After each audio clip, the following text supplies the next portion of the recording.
Je m'appelle Gilles et je viens vous parler de ma carrière camping.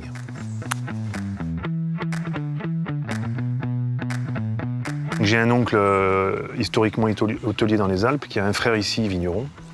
Et le vignoble n'est pas en très bonne forme.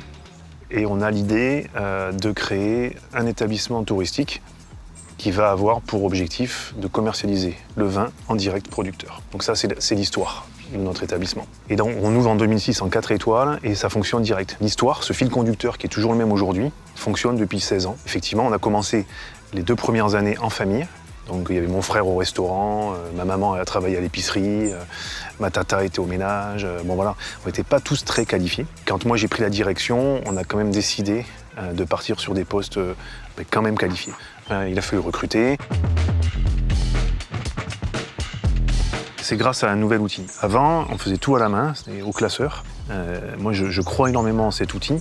Ça nous aide à travailler, on va dire numériquement, toutes les candidatures et surtout à toutes les traiter. Parce que j'attache énormément d'importance à répondre à 100% des candidats.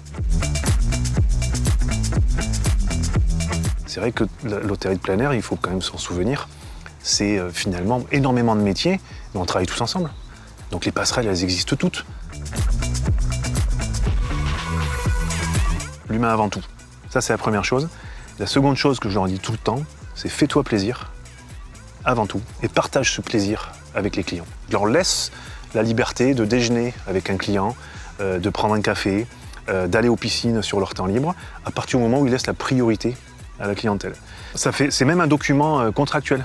À la signature du contrat, je leur mets une annexe qui stipule qu'ils ont bien sûr des devoirs, mais que je leur laisse aussi plein de liberté en échange de tout ça. Donc effectivement, ils vont partager des moments de vie, des tranches de vie, donc au bar, au snack, au restaurant, en dehors des heures bien sûr, ou pendant la pause, en tenue. Je leur demande de rester identifiables. C'est important parce que ça crée quand même une micro-frontière. Comme ça, on sait la notion de respect, les limites, etc. Mine de rien, on a le privilège de bosser dans un joli cadre.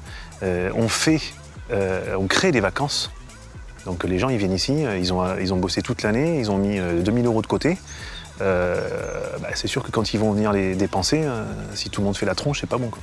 J'ai vu grandir des enfants ici qui avaient 2-3 ans quand on a créé le camping, mais ils sont encore là à 17 ans. Ils veulent pas se détacher de l'établissement. Et c'est aussi ce que viennent chercher les clients. Ils sentent cette âme, ils sentent cette vie. Ils sentent que finalement, c'est pas faux tout ça. Il y a vraiment quelque chose, il y a une âme. La spécificité de notre filière, c'est que chaque journée est une surprise.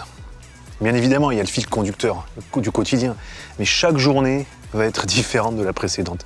Tous les jours, il va se passer quelque chose. Tous les jours, on va avoir un bon moment. Tous les jours, on va avoir une surprise. C'est ce qui est le plus passionnant. Et c'est valable pour n'importe quel poste de l'entreprise. Quelle meilleure liberté peut-on avoir que celle-ci ? Finalement, on est des créateurs éternels. Moi, ça, je trouve ça extraordinaire.